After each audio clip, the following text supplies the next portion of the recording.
Welcome to the Starlight Podcast.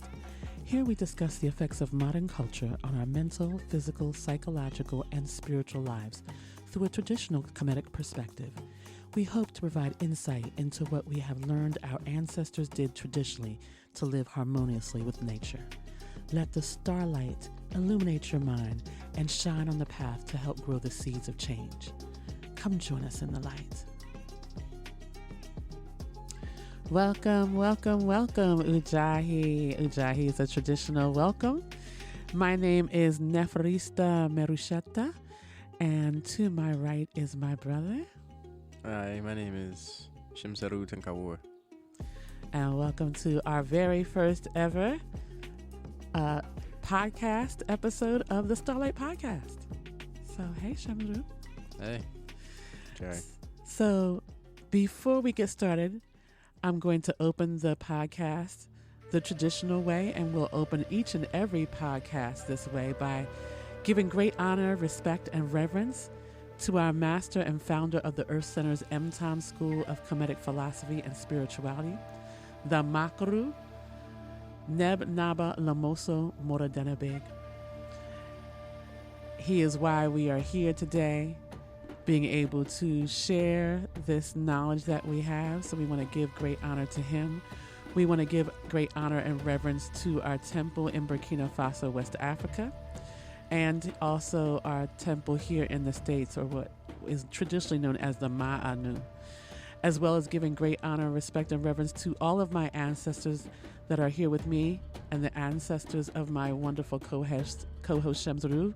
For without them, we would not be here with you today. And also, I'd like to give great honor, respect, and reverence to all of the ancestors of all of our listeners. For without them, you would not be here with us today. And finally, I want to acknowledge the divine world and all the energies and entities that are here with us today. So, Netadua, or thank you to all those that are here listening, and to all the energy, ancestors, and entities that are here with us today. So today, on this very first episode of our Starlight Podcast, we're going to give you some information on who we are and how this podcast came to be. And that's going to really begin with understanding who our Master Neb Naba Lamoussa Morodenibig is. So, Shemsaru, could you give us and our listeners some information on and history on Master Naba? Yeah, so there is a very, very eloquent and beautiful article that speaks on the Prophet Neb Naba Lamoussa Morodenibig and who he is. And I'm just going to be letting you all know a little bit based on that article, and also where to check it out so that you all can learn more about it. But Prophet Neb Naba Lamoussa Morodenibig is the Makheru of the schools of KebTah, the Earth Center, an international organization in the modern world representing the unified form of Kemetic or traditional African temples and nomes. The title of Makheru is highly revered by all Kemu, who are adherents of African indigenous spirituality. It is only held by high priests who have achieved a certain level of knowledge, wisdom, and personal quality. Throughout Prophet Neb Naba's life, he worked hard to express that quality, and it is proven through the accounts of those who had the honor of meeting him, as well as by his prized and only possession, his life's work. So I'm smiling right now, just to let you all know. But he is the reason of why we all even have this opportunity to even do this podcast.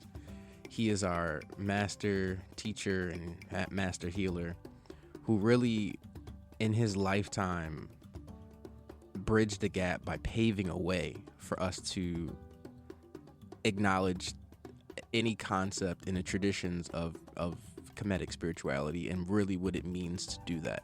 Because he's coming from Burkina Faso, West Africa, and has had the approval by the kingships, the royalties there, and his masters to bring this work forward and to express what it was and what it is, which is a bridge of the initiation or the schooling systems that are being preserved in that region and just in African communities in general, based or to the people of the diaspora. And I want to pop in because I know for many people, when you hear the word initiation, you just think, okay, what does that mean? And I hope my 54-year-old memory serves me well, but the word initiation means basically, we all know, just to begin something. That is the basic terminology. But from the standpoint of what we're speaking of, initiation is being introduced or brought into a secret organization or group and learning the rules thereof, normally by some sort of ritual. Now, that sounds big, but when you think about it, we see here in the West all sorts of different sort of initiations, so to speak. And the difference is when it's coming from a culture that is upholding the traditions that our ancestors and those used. It's not something that's just out there all willy-nilly to everybody. There has to be a certain level of quality that you've shown to be able to have access to the information, because with great knowledge comes great power. So it's not something that is commonly given to just anyone or the masses. It's something that when someone is a seeker, a teacher always arrives. And when you seek out these higher levels of education or higher levels of understanding how to fit into existence or into nature, then you have the opportunity to learn in these initiatic camps or secret schools of thought. So that demystifies it a little bit on what we mean.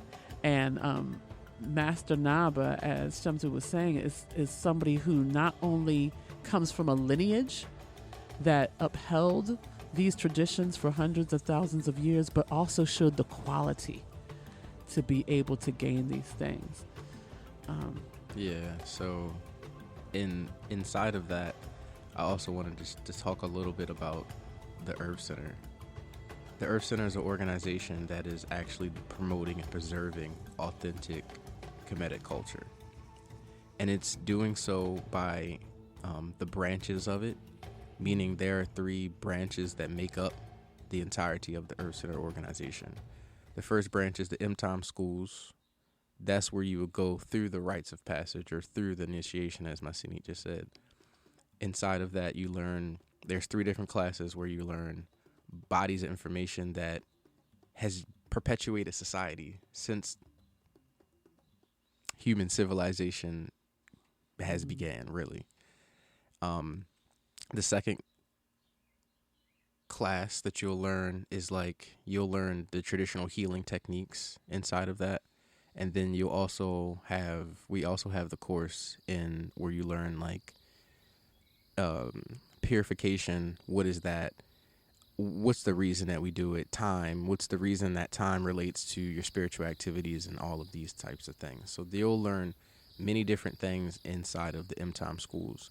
The second branch that we have is the Rising Firefly, which is the production side of the Earth Center itself. So you'll have the opportunity to buy Fireflies, which is the name of the magazine, the Rising Firefly. You'll have an opportunity to buy some of the recordings that we have and the posters and just anything that we're selling. You'll be able to purchase it through that. Right, like lectures that Master Naba and different teachers have done. Those are on DVD or CD. And all of our books and magazines. And the Rising Firefly magazine is a magazine that takes on modern day situations, things that are going on in the world, but then gives it a traditional context. So whether it's healing, whether it's medicine, whether it's illnesses, some of the illnesses that we see every day, high blood pressure, diabetes, especially in our communities, whether it's elections, whether it's abortions, you name it. All the things that we see going on in the world today, in our everyday culture, in our everyday life, the water that we drink, that's taken all of that and put it in a magazine and gives you context of what would be happening in traditions, the things that we know and we've used in traditional culture to be able to navigate life well and address those issues. Yeah, duo. And then the last branch that the Earth Center has is projects in Merita. So Merita is a traditional name that we use for Africa. It means the beloved land, and how you speak about things is very important. So we don't use the word Africa because of the historical meaning of that word. So therefore we use the Merita, and that's also a Medu word, or the language, the hieroglyphs. And inside of that specific branch is very important, because if we look at what's happening around the world, globalism is happening. And UNESCO, it's called UNESCO, right? Yes. Where they go and they say, oh, this is a sacred site, so we're going to make it a part of this narrative that the government is perpetuating. And, although it's beneficial to a degree, it also could be detrimental, because those who are controlling the narrative, they might not give it the same quality as those specific sites are coming from. So Projects in Merita is going back in different sectors and different regions in Merita, and they might be building wells for the traditional people, buying back the land that the colonization has stole, working on different attributes to restore different places and different sacred sites inside of Merita, or inside of that specific region. Do you have anything that you would like to add? That was perfectly said. The one thing that we really have to work on as people here in the West, and I know we might have listeners from all over the world, but where Shamsru and I are broadcasting from is the United States. The one thing that we realize is that when you are born into and you live within a certain paradigm, all you know is what you've been exposed to. So it's very easy to look at, African culture, Mayan culture, the quote unquote third world culture as being backwards, when that's what you've been taught. When all that you've been learning inside your bubble is that you're number one and everybody else who isn't following what you do is number 3, not even number 2. Because that's one thing that we see that the political regime of Western culture does, is even when it says it's coming to work with you, it always has to make it so that we'll work with you only if you agree to what we're doing. We'll work with you only if you agree to what we say. So then that makes it we're number 1 and you're number 2. So it's very, very important. It's like, Shamsuru, if I came to your house and, you cook a certain way, you speak a certain way, you live a certain way, and I tell you all that's wrong, I'm going to come to your house and tell you how to eat. I'm going to come to your house and tell you how to cook your food and how to speak your languages, or how you relate to your family.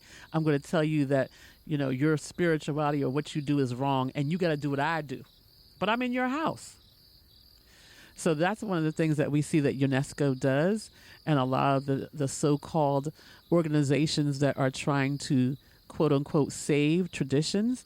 Instead of saving them, they kind of co-opt them and make it more their own. Just like we see in any time that there's a holiday that becomes a federal holiday, it goes from having some meaning to becoming just a party and BS.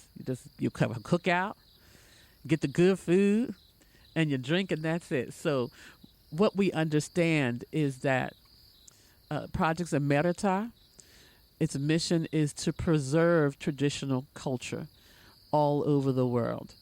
And they do that in every way that's needed, whether it's making sure there's well water for the people who live in those lands, whether it's making sure that they have the protections that they need so that those who are coming in to change their lifestyles, they don't change, whether it's showing them the importance of holding on to their culture, because we see in a lot of places around the world that the goal is to capture the young minds, the young great minds of these traditional places. And so they bring folks from the outside, whether it be missionaries, doctors, etc., to say, hey, come with us, come to school at our places. And then when they do that, they turn their back on their own traditions, and now they are steadily holding on to someone else's. And they don't come back and bring what they've learned back home so that they can build on the traditions they have. They just leave and they never return. So they turn their back on their culture, they turn their back on their families, they turn their back on their ancestors. So this is one of the things that we see Project Merita works very, very hard and strives to do, to make sure that that's preserved all over the world for traditions to thrive. So, we hear the word Kemetic or Kemet often. And most of us, a good friend of mine talking to me said, that's ancient culture. And the word ancient by definition means dead. But Kemetic culture isn't an ancient dead culture. And many people don't realize that because it was so important, because this was humanity's culture. It was so important that when invasions occurred and those who came to take and destroy the culture, they understood that it wasn't the land. The Pharaoh understood that it wasn't the land that the people were on in the Nile Valley region all those thousands of years ago. It wasn't the land that held the culture. They understood that it was the people that held the culture. So within that time frame of the onslaught of invaders coming from all over the world, but mainly the Greek and the Romans coming to invade the Nile Valley region and try to take the throne, the Pharaoh understood and made a decision that to preserve the Kemetic culture, he ordered the people to leave the Nile Valley region and cross the Sahara Desert and go into hiding in the bush. This allowed the culture to be maintained, to continue to be practiced by those who preserved it all these years.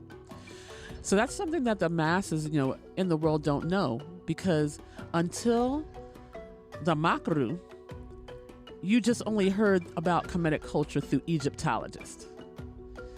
And we all know, I think recently, and I don't know if you saw this in the news, Shamsarun, but recently they spoke about another tomb, which they think is Ramses' tomb, that they've unearthed. And in them unearthing Ramses' tomb, all the secrets and all the knowledge that they were receiving because they unearthed his tomb. And people don't realize, if you go anywhere else in the world, if I decided to start digging up our dead presidents in the U.S., they would call me a grave desecrator, a grave robber. But somehow, and none of us think anything about it, it's okay to dig up the mummified bodies of our ancestors. It's okay to dig up the mummified bodies of pharaohs and kings in Africa, all under the ruse of discovery and archaeology. But to me, that's just a glorified grave robber.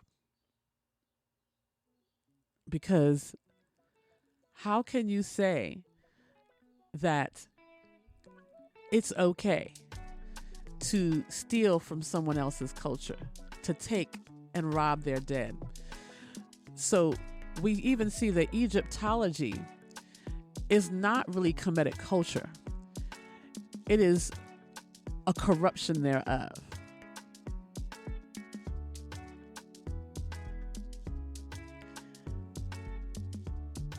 So in that regard, understanding that even now, with we seeing that now they're digging up Ramses because of his greatness. It's kind of weird to even consider digging up a body that's been dead for a certain amount of, for a very long time. It's like if your mother was in your backyard, right? And you were well keeping your backyard preserved. And something happened and you had to leave your backyard. But you know your mother was there. And then you told your children and their children, their children, their children, et cetera, that your mother was buried here.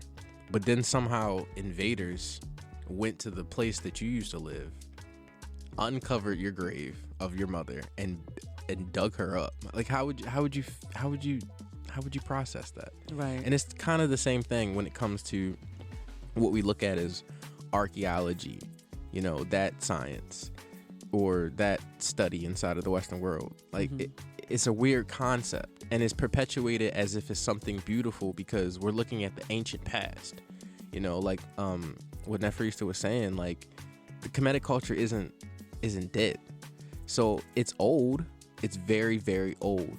But we can't look at it as something ancient. Even in like the perpetuation of the culture when it was when that mission was sent by the pharaoh. It was sent by Pharaoh Ramses, the last dignified pharaoh, Pharaoh Ramses II. And he told the people to pretty much leave because if you know something is about to happen, especially that can destroy everything that you all worked and preserved, you're not going to just sit there and let that happen. Right. You being the pharaoh, you know these things. And then inside of the history of the culture, looting has been so prominent. The Romans wasn't doing anything that no one was surprised about. So it was just like, okay, well, restart. We're going to pick up what we have here, take what you can carry. Because you're not going to carry a pyramid. Right. You're not going to pick up a temple. Like it doesn't work like that. You're going to carry what you can, right? You're going to carry what's most suitable for you all to be able to restart, which is the knowledge. And then the relics and, all of those types of things. The things that hold power. The things that hold power, the people. The people. So then inside of that, when the order was given for the leaving to occur, the great migration to occur from the Nile Valley, this is the things that they were doing. So certain cultures went certain places. Not everybody went the same place. This is why you have such great diversity in the region of Merita. Like the whole continent, you have diversity. But whether you go to the northern tip, the southern tip, the eastern, the western, it's similar culture because they all have a branch to that place of what was happening along the Nile Valley. So in other words, a link back to the traditions. Yeah, a link back. Like it's traditions all over. And to add on to that, and something that in my investigation and in my research, because there was a point when Kemetic culture was the culture of the world.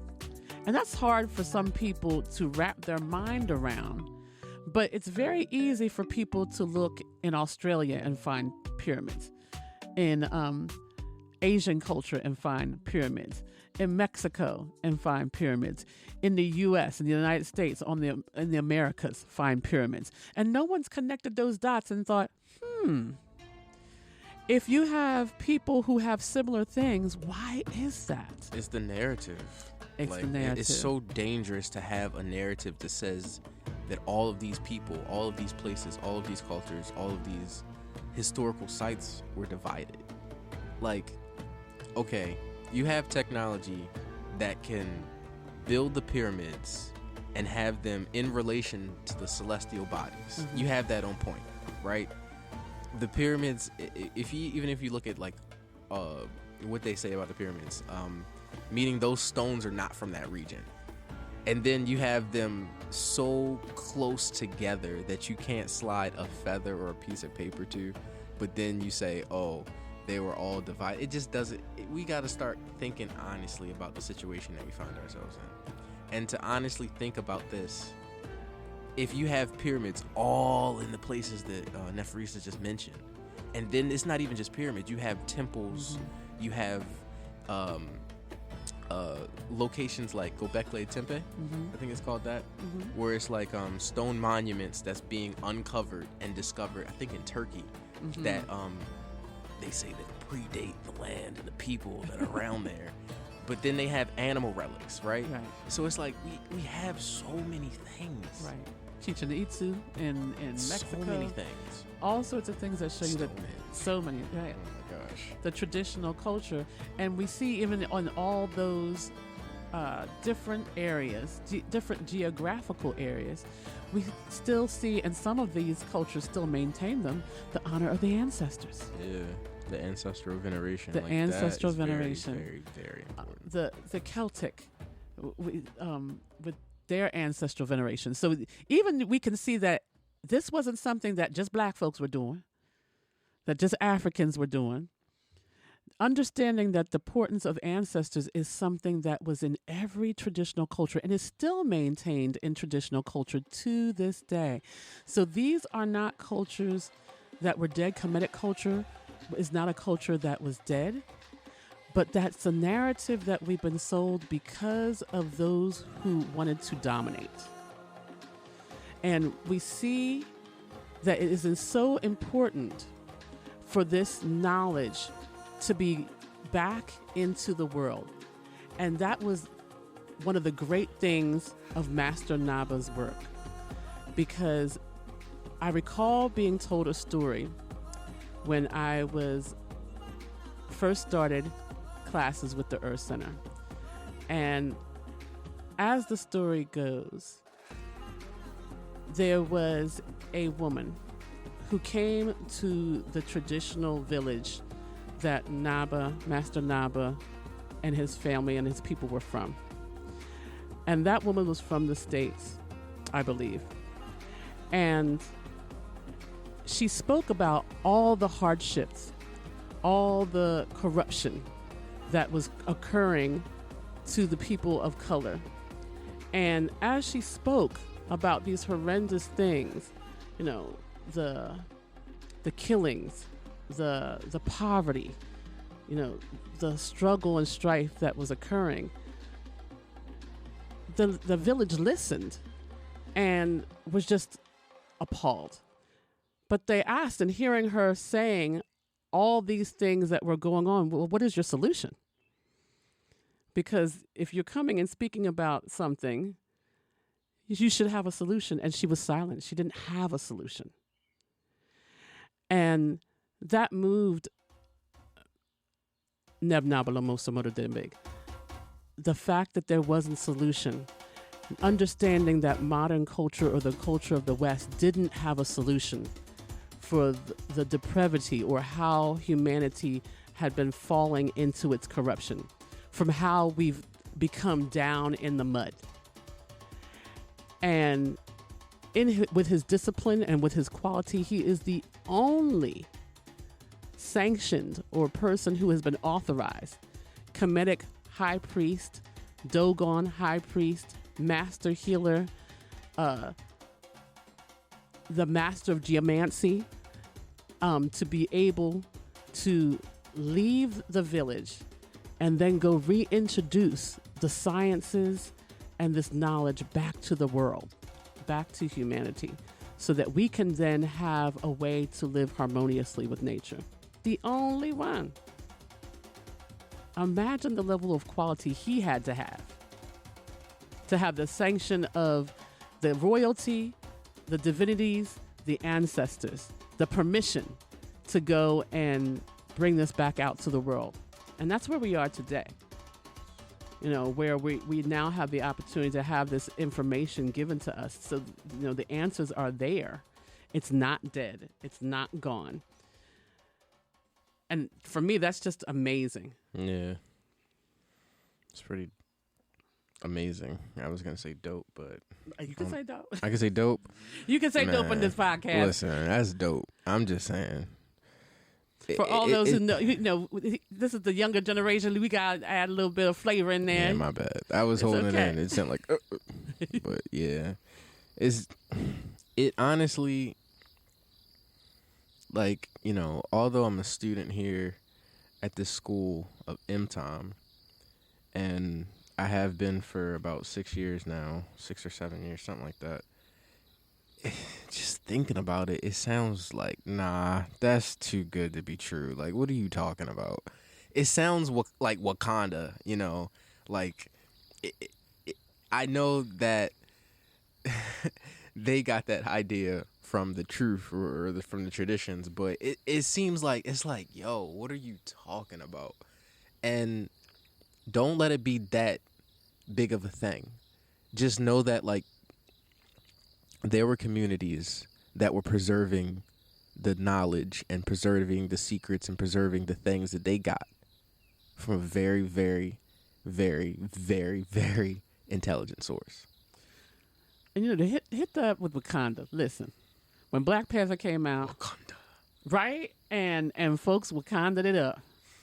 Everybody jumped on the bandwagon. We were so proud to have something that looked like that showed us our greatness. We want something like that. We desire it. We desire Inside it. of ourselves, we desire it. Absolutely. So why have to look back to something fictitious? Why look to something that Marvel Comics put together? We can actually go to the source. And I think the reason that people don't it's uncomfortable. Mm-hmm.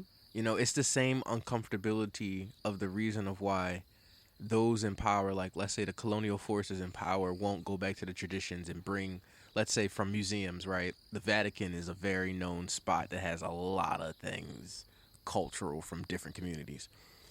They don't want to give it back because it makes them look like they really don't have anything. Right. Because they don't have anything. Right. And it's like, well, we have lived in illusion for so long, right? Let's take it back to a movie. Look at The Matrix. Neo was low-key hesitant about taking that pill at first. I mean, he took it, but it was still that hesitant, like, I don't really know about that. Like, I get that Morpheus is giving, like, he didn't even know I don't even know if he remember his name was Morpheus. I get this brother with a bald head and shades inside of a room is telling me about all these things, but let's be honest, like you live a life right now that's comfortable. Some people don't, but a lot of people, especially in the Western cultures, like comfort is the thing that you're gonna go for. So if now they're saying, listen, man, I get it, but you've been watching a TV screen the whole time, and this VR headset, we gotta charge the battery, but that means you gotta take it off. And it's like, nah, I'm going to just keep it on and plug it up to the wall and only be situated and seated right next to this wall in the outlet source of the power. It's uncomfortable. So that's we got to break free from that uncomfortability.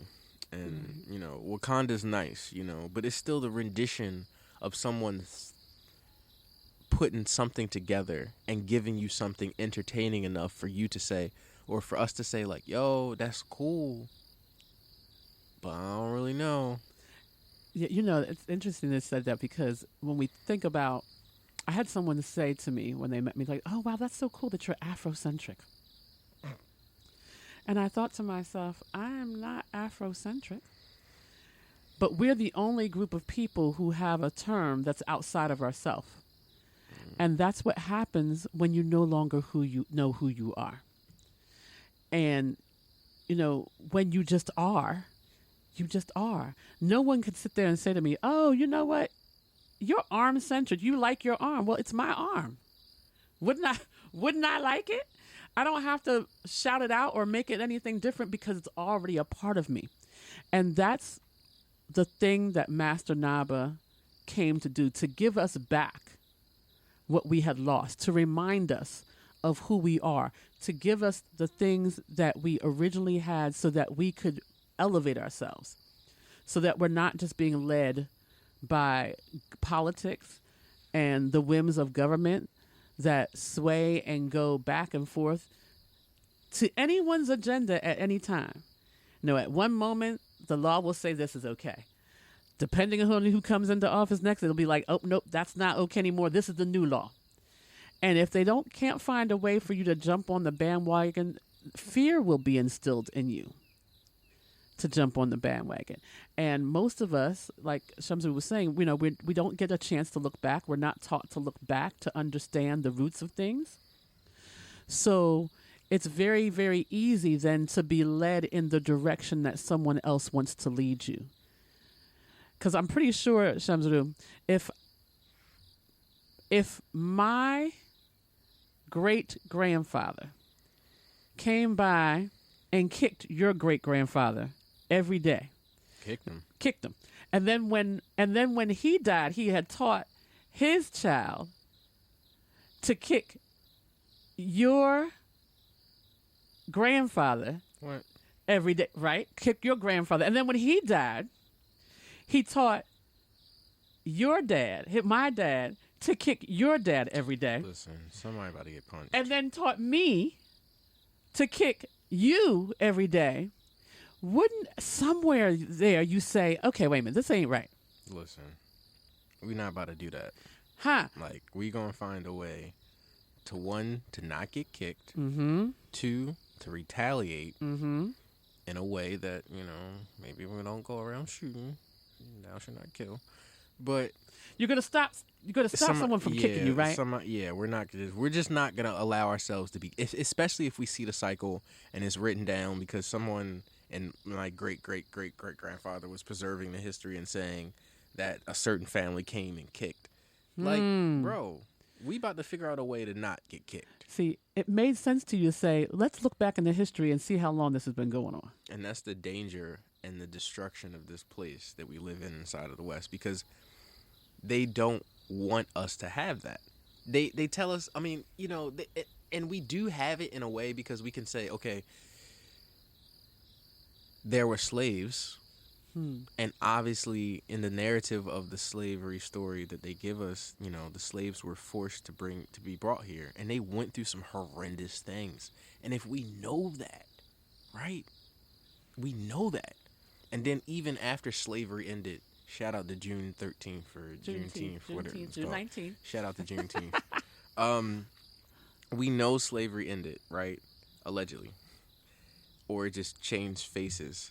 Then the Reconstruction, the Jim Crow, and then everything that happened thereafter, all of those things. We know all of that happened. What's the reason that we still giving servitude to the system?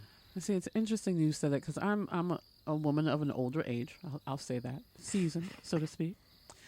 But what I realized is growing up, learning about slavery because of how we were taught, the only thing I ever thought we were slaves. All right. I never thought of us as anything else but slaves. Tag. I'm sorry. That's what we were taught. Mm-hmm. In school, I remember learning about the Pilgrims. And of course, I thought I was a pilgrim. Oh, for real? Of course I did. Thought you was a pilgrim? I thought I was a pilgrim. I remember making the Mayflower? little turkey hand. Yeah. The Nina, the Pina, the Santa, the Maria. She got the names. I do. Because I thought she was rhyming. I was taught well. I remember making the turkey from our hand. Making the turkey and making the little pilgrim hat. And I was very proud to wear that pilgrim hat. Until as I got older in school and we were talking about slavery, and I being the only little black child in the class and everybody looking at me, it all of a sudden realized that one time, that was the dawn of the light bulb in my head that said, wait a minute, I would not have been standing on top of the boat as a pilgrim. I would have been in the bows. So even how we're taught in the educational system, and that was 40 some years ago, but it doesn't allow our mind to think that we were great before this. It doesn't let us think that we were anything more than slaves. We're not taught about the inventions that we've made. We're not taught about our contributions. We're not taught about even Kemet and all the great things that came out of it, even though every single scientist or archaeologist will say that it is the seat of civilization, that Africa is the mother of all civilization. You know what's interesting? Like, just in your statements, it shows that the Western quote-unquote educational system has this desire of inclusivity, like to be inclusive and everybody included inside of the narrative, to the point where they not going to tell the little black children that y'all Negroes was locked up. It's going to make it seem like that we was all on this boat enjoying our time, traveling from one location to the next, and enjoying it, So, like, that realization that, just like with the realization for me that July 4th or 4th of July, like, I remember hearing for the first time was like, not everybody was free. And I'm thinking in my head, like, what you mean by that? But not like question it to a degree that I'm not gonna still celebrate 4th of July. Like, we still gonna celebrate. We gonna have the cookouts. Oh yeah. We gonna throw the fireworks. We gonna be like, yeah, this is Independence Day. We gonna do all of that. But then hearing it again the following year, not everybody was free. And then like looking at people kind of all come together in a way and adjust to not everybody was free. Right. That was a powerful time for me. That's powerful. That is, not everybody was free. And that's a perfect segue into understanding that to be free, that even freedom has rules. And there are rules that allow us to live harmoniously with each other. And so this goes into our next segment that gives some context to what we mean by there being rules, and that there's a necessity of rules. Now, we all know that we hear about, the government and the rules of the government, but we see how often in our government those rules change. That sometimes when it's man-made rules, whatever the narrative our politicians wish for it to fit, it'll be one thing one year, and then it'll be another thing another year. The rules will change. Maybe you can go to jail for this reason. And we see how if it's something that's slated for people of color, the rules and the penalties are so much more severe, but it might be less for somebody else. Those are all things that we see happen when there are rules that are made by man, when they are man-made rules that are not steeped in what is best for nature, best for the world, but instead rules that are defined by a political agenda. So they change all willy-nilly whenever our politicians want them to. But there are some rules that are important, and that leads us into our next topic, which is called Pick a Card. Godfrey, before we get into today's Pick a Card, I would like to take a moment to give a shout out to our sponsor. First, I would like to also greet everyone for coming in to tune into our first episode of our podcast. Well, thank you. Thank your ancestors for allowing you to be here today. But without them, you would not be here. Today's episode is sponsored by Rising Firefly Productions, featuring the book by our master Naba, entitled The Philosophy Podium, A Comedic Perspective. If you would like to check out this book, you can get a copy at www.risingfirefly.org. And now is a good time because a new edition has been added to the catalog. The original text written by Master Neb Naba Lamoussa Morodenibig himself. So go to www.risingfirefly.org and get your copy today. Back to you, Neferisa, for today's Pick a Card. Thank you. Everyone, that was our producer, Big Gav. You will hear his voice often. He is the one who's behind the scenes making everything happen and making everything go the way it goes. So, like he said, the next segment of our episode today is called Pick a Card, the Commandment of the Week. So some of you may have heard about the 10 Commandments. And I'm sure some of you may have even heard about the 42 admonitions of Ma'at, or called the negative confessions. All of these principles come from a much, much older paradigm. The great book of divine ordinances, the Code of Human Behavior, is 77 divine ordinances given to humanity from the world of the gods. Now, these are not rules created by human beings or governments, so there is no political agenda. They don't change. These are rules for everyone, regardless of where you live in the world, your skin color, etc. This is for every individual to evolve in their lifetime and raise their quality. So, the commandment of this week is commandment number 49. And Shamsuru, can you give us this commandment? Yeah, this commandment, it says, thou shalt not rebel. And just thinking about it, like the word to rebel, right? We know that inside of the word is an action word. And it's saying, thou shalt not do that. Like, when I think about this commandment, I think about a story that I once read in one of the Rising Firefly articles. We can get the number eventually for you all. And inside of the story itself, it was talking about there were priests that were watching what was happening on the land, meaning the invaders that were coming in and inspiring some of the youth to pretty much turn away from their tradition. And this actually prompted the priests to call those invaders Nasara. And Nasara is a traditional word that actually means those hated by Ra. And it was adopted later in Christianity, talking about the Nazarene, meaning Jesus, and that concept of Nazareth.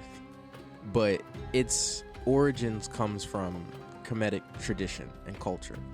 And the story was pretty much saying to the priests, teaching the children or teaching those of their students to be careful and not to be influenced with the illusion that the invaders are bringing. And it's very important to really look at what that means, especially for the society itself, because we know that children are going to be the ones that are carrying the future, right? We raise our children in a specific way because when we die, they will be a part of, we will be a part of them. You know, it brings even about the concept of the ancestor, right? So thou shalt not rebel was being applied there. They're not directly saying, you know, thou shalt not rebel against your culture, but it's showing you that in any form of rebelliousness, you just don't do it. And it's not saying, like, you know, don't take it in a way of thou shalt not rebel against the European colonization. No, it's not saying that, because even a part of that system, you're a part of that system by force and by manipulation. We find ourselves here, you know, by slavery, all those things, et cetera, et cetera. It's really looking at the fact of the rebelliousness that you should not rebel against is your tradition, is your culture, is your custom, is essentially yourself. So it's a very big commandment. Like all of the commandments that we have been given, we have been given them by the gods or the Neteru. And there's even a story of how we receive the commandments. Just like, I hate to make these two comparisons, but in Christianity, we know that Moses, 2 slabs, God, 10 commandments, and then man was like, yeah, that's a super watered down version of those events of the Bible. Maybe Neferista can give more on that one. I think we'll probably dig deep. That's a whole nother episode. I think we should dig deep and talk about the 19th day of Tahuti. Yes. Which is the day in which humanity received the 77 divine ordinances. So y'all keep that in your minds. We're gonna put that on another episode. But remember that date, 19th day of Tahuti. It's coming up soon, and we'll probably talk more on the 19th day of Tahuti in September for those who are who know the equivalent in the Gregorian calendar. We'll get into that more. Yeah, but I was talking about the bringing of the 10 Commandments. So the 10 Commandments are not associated with the 19th of Tahuti.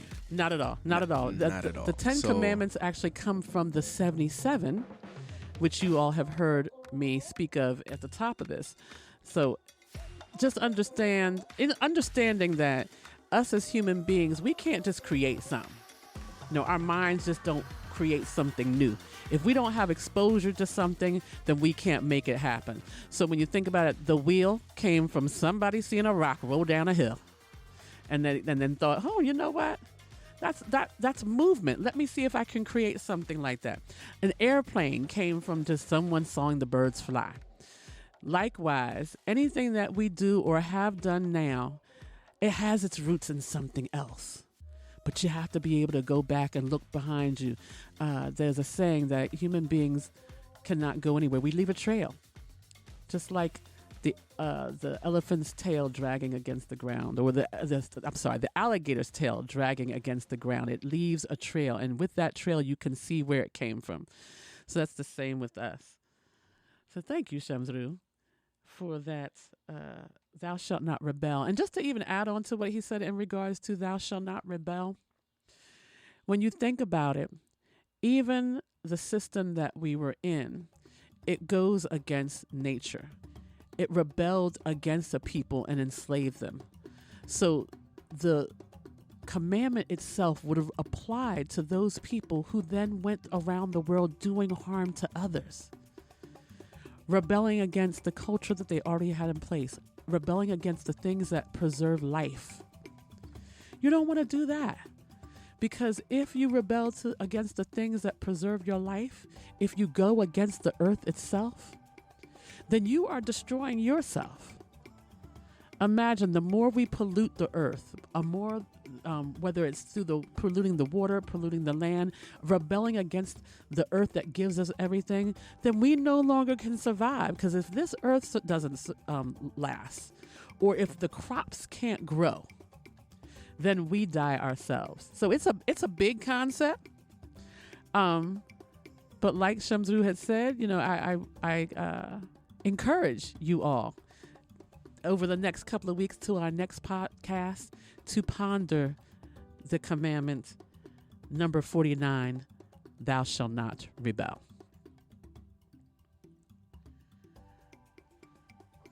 So, at this juncture, we have come toward the end of our podcast, and I want to thank you all for joining I and Shamsru in this podcast today. Shamsru, you have anything to give our listeners as we close up the podcast for today? I really appreciate you all for listening, taking the time out of your busy day and coming to join us as we just try to give you something that we have been given in order to preserve the culture, or in order to preserve the pathway to the culture. So I just want to thank you all for listening, for tuning in. I'm pretty sure that y'all gonna come back next week and listen again, because I appreciate you all. So that's all I got. Thanks, Shamsru. Yeah, absolutely. You all, please be sure to come and join us at our next podcast. Our podcast will be bi-weekly podcast. Each and every episode of our podcast will share hot topics at the top of our podcast, and that will go over news and what's trending of the week. We'll have pick a card, the commandment of the week. You're going to be introduced in our next episode to the Griots Corner, where we will feature different poets, musicians, and storytellers. And that will be followed by a portion of the Bayouwali reading, or what the Greeks called the horoscope. We'll give you more information on that. So join us next week, not next week, but the week after next, because we're bi-weekly. And we'll be beginning our Journey to Initiation series. So you'll get to hear from other students of the MTOM school and hear their stories on what brought them into initiation. So thank you all, and I'm so glad that you were able to join us today. Peace. Peace. Thank you for listening to the Starlight podcast. To learn more about Bayouwali Earth Energy readings, go to www.risingfirefly.org. To book a spiritual reading or a health consultation, go to www.anhlife.org. And if you're interested in learning more about Kemetic culture, visit our website at www.theearthcenter.org. Don't forget to like, share, and follow us on all social media platforms at KebTah, and on Facebook, The Earth Center. May you shine as bright as the starlight in the night. Iriru. Peace. Peace.